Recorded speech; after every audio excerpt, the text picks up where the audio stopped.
Okay, so if you've used AI lately, maybe a chatbot or something writing summaries for you, you've probably hit that weird moment, the hallucination, Mhm. where the AI says something that sounds perfectly fine, totally confident, but it's just completely made up, untethered from reality. Right. It's like having an expert who sounds amazing, but you just can't trust them. Yeah. And, the common thought is, oh, it just needs better data. Yeah, clean up the training set or something. Exactly. Yeah. But the sources we're diving into today, folks like Largy and Daddery, they say, hold on, it's not just about the data. It's actually a deeper problem. Deeper how? It's about the AI's fundamental inability to connect its output, its words, to the actual context Hmm. or to reality in a way that means something, verifiable to us humans. Wait, hang on. So you're saying hallucinations aren't really a database issue? They're a meaning issue. Like, the AI can string words together okay, but it can't actually link those words to the real world or what the user intends. That's precisely it. So this deep dive, it's all about digging into that meaning problem. We'll look at why the older symbolic AI failed, Yeah. why current statistical models like LLMs also struggle, and then the solution. Which is? Well, it seems to be coming from semiotics. It's the study of signs and meaning and how it's being built into these new hybrid AI systems. Our mission today is basically to show you the path towards AI that actually, understands. Meaning-aware AI. Okay, let's start with the history then. Symbolic AI, that was the first wave, right? All based on explicit rules. Yeah, good old-fashioned AI, GOFAI. Yeah. The idea was you represent things with symbols, tokens, and you have logic rules to manipulate them.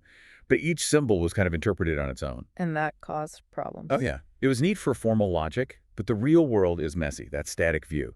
It meant the system couldn't figure out a symbol based on other symbols around it, or what it actually referred to out there, or even just the context of the conversation. Like words with multiple meanings. That must have been a nightmare. Exactly. Polysemy. Take the word bank, riverbank, money bank. The symbolic system needed a hard-coded rule. It couldn't just figure it out from how it was being used. Which leads to these very rigid knowledge bases, these ontologies, that work fine in theory. But break the second you put them in the real world and the context shifts even slightly. Suddenly, a human has to step in because this whole map of the world just doesn't match reality anymore. Yeah. It couldn't adapt. It was brittle. Okay, so symbolic AI kind of crumbled under real-world complexity. Then came the revolution. Large language models, statistical AI, trillions of parameters, massive data. Surely they fixed the meaning problem. Well, they definitely fixed the fluency problem. They sound incredibly human. But the truth problem, that kind of persisted, just in a new form. How so? Modern LLMs are amazing as statistics. For them, meaning is all about probability. Which word is likely to follow another word based on the trillions of examples they've seen? They learn patterns brilliantly. But they don't get the why behind the patterns? Not really. They don't understand how those patterns connect to actual facts or reality. So if I ask an LLM something nonsensical, like, tell me about the cheese mines on Jupiter. It might just generate a very plausible sounding detailed description. Because statistically, words like mines, on Jupiter, exploration, discovery might appear together in sci-fi texts it was trained on. Even though it's complete fiction. Precisely. Hmm. The output looks syntactically perfect, sounds authoritative, but it's missing what the researchers call intentional reference to reality. It's not trying to point to something true. Okay, intentional reference to reality. Let's unpack that a bit. Is that just a fancy academic way of saying they can sound smart but are basically just good guessers or maybe even liars? Kind of, yeah, though maybe liar implies intent they don't have. It's more like they don't operate with truth as a goal. For a sign, a word, to be truth functional, the system using it needs to intend for it to refer to something real, or at least consistently defined within its own model. But the LLM isn't intending anything. It's just predicting the next most probable word in the sequence. There's no built-in check, no anchor saying, does this correspond to reality? So, genuine truth claims, verified internally, not really possible. So the takeaway here is pretty stark then. Just making the LLMs bigger, feeding them more data, that's not going to solve the hallucination problem fundamentally. Nope. We need something different. We need AI systems that are, let's say, semiotically embedded. Systems that can produce stuff that's not just fluent, but actually appropriate to the context and, grounded in something real. Without that grounding, that link between the output and the world and maybe the user's goal, we're stuck with fancy parrots, not real intelligence we can rely on. Exactly. Which brings us to the potential solution, semiotics. The study of signs and interpretation, how does that help? Well, semiotic theory basically says meaning isn't some static thing stored inside a system. It's dynamic. It emerges from how signs are used in an environment, how they're interpreted relative to that environment. Okay, theory is one thing, but how do you build that into a machine? Well, that's the exciting part. We're seeing the rise of these hybrid cognitive architectures. They're specifically designed to actually operationalize semiotic theory, Hmm. to build systems that are semiotically stratified. Stratified, meaning layers. Yeah, layers. And this structure, it mirrors a really foundational idea in linguistics from Saussure. You remember langue and parole. Vaguely, langue is like the abstract system of language, the rules. And parole is how people actually speak it day to day. You got it. Langue is the grammar, the dictionary stable, abstract. Parole is the messy, contextual, individual act of speaking. So how does that map onto these hybrid AIs? Is it like two different AI brains working together? Pretty much, yeah. You've got a higher symbolic level, that's the langue part. Formal symbols, logic, rules, high-level reasoning. The slow, careful thinking part? Right. And then you have a lower sub-symbolic layer. That's the parole. Typically, this is a neural network. It learns directly from interacting with the world, constantly reinforcing connections based on experience. The fast, reactive, messy part. Exactly. And the key is the constant communication between these two layers. Information flows back and forth. So the high-level rules inform the neural network's actions, but the network's real-world experience feeds back up to refine the understanding. Precisely. That constant transfer allows the system to learn and adapt in a way that gives it real contextualization. It bridges the gap between abstract rules and messy reality. Can we look at an example? Does this exist yet? Oh yeah, a well-known one is the Clarion architecture.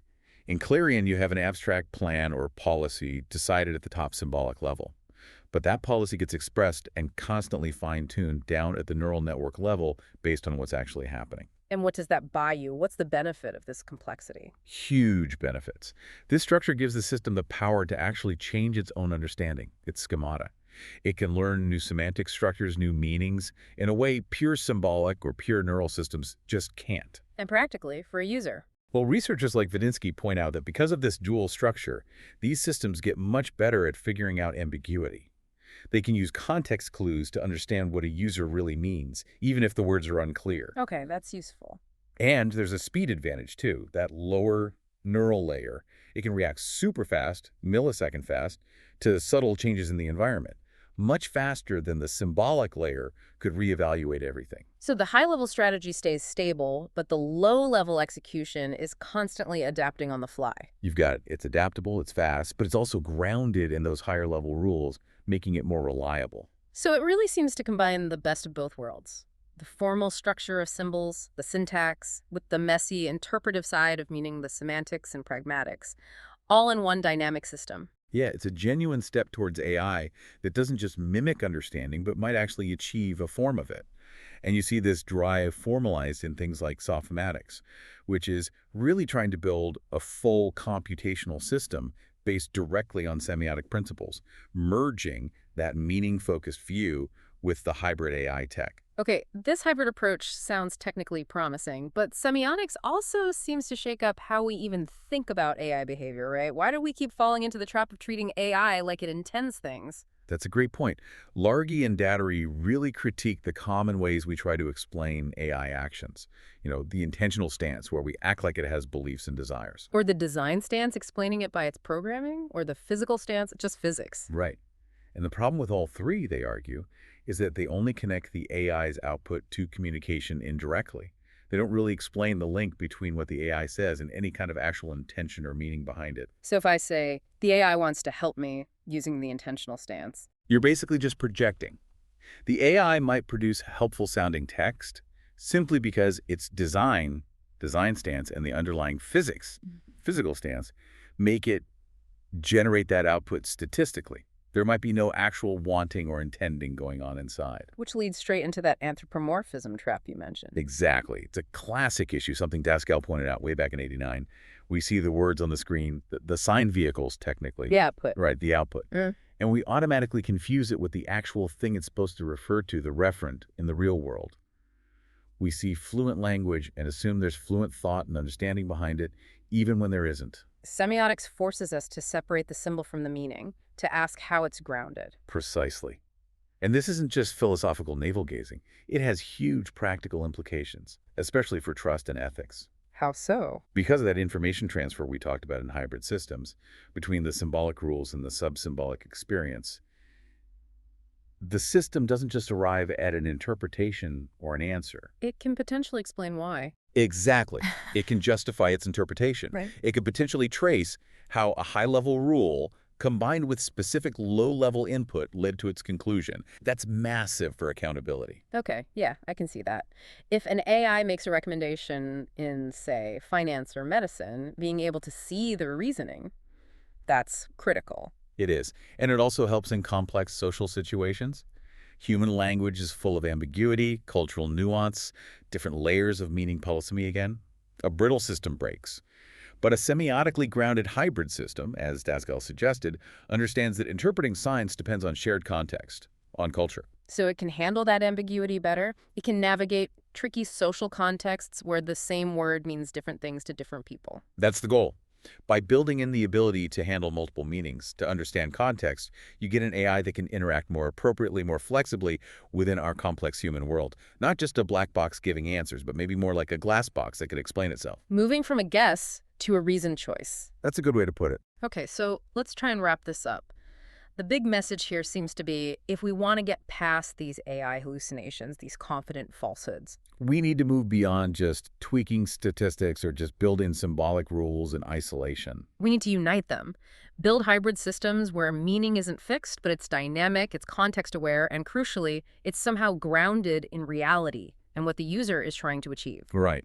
And integrating semiotics, the science of meaning, gives these systems a kind of metacognitive control, as the sources put it, flexibility. So here's the final thought to leave everyone with. If these AI systems get good enough, not just to figure out what a symbol means in context, but also to justify that interpretation, to show their work, To explain the link between the rule and the data. how does that change how we interact with them, especially around things like trust and maybe even liability? If the AI can truly explain its reasoning, does that make it more of a partner, less of a tool? That ability to justify, that feels like the real potential breakthrough for truly trustworthy AI. It changes the game.